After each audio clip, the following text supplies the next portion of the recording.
apprendre à se relever, la force de rebondir face aux épreuves.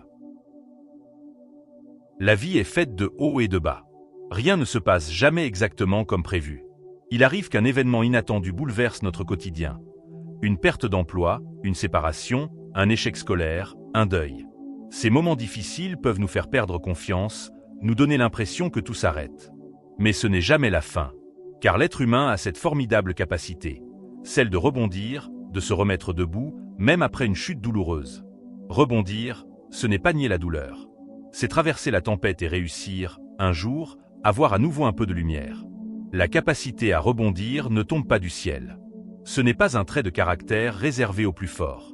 C'est une attitude que l'on apprend, parfois dans la difficulté. Elle commence souvent par un petit geste. Se lever, parler à quelqu'un, écrire ce que l'on ressent, accepter de ne pas aller bien. C'est en prenant conscience de sa souffrance qu'on peut commencer à la dépasser. Rebondir, ce n'est pas oublier ce qui nous a blessés, mais apprendre à vivre avec.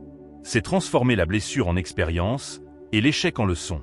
Cela demande du courage, de la patience, mais surtout une volonté intérieure de ne pas laisser les épreuves nous définir.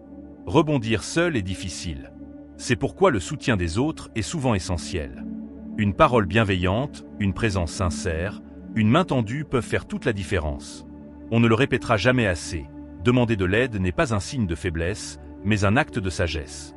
Personne ne peut tout porter seul, et il n'y a aucune honte à avoir besoin d'un autre pour retrouver l'équilibre. Parfois, ce sont les liens les plus simples. Une famille, un ami, un collègue, un professionnel à l'écoute, qui deviennent des points d'ancrage dans les tempêtes de la vie. C'est dans ces moments qu'on redécouvre la force de la solidarité humaine. Enfin, pour rebondir, il faut croire que l'avenir peut être différent, même si l'on ne voit pas encore comment. Il faut garder un espoir, aussi petit soit-il, et avancer pas à pas. Cela peut prendre du temps, et il y aura des moments de découragement. Mais chaque pas compte, même le plus minuscule. L'essentiel est de ne pas s'arrêter. Car ce n'est pas la chute qui nous définit, mais la manière dont nous choisissons de nous relever.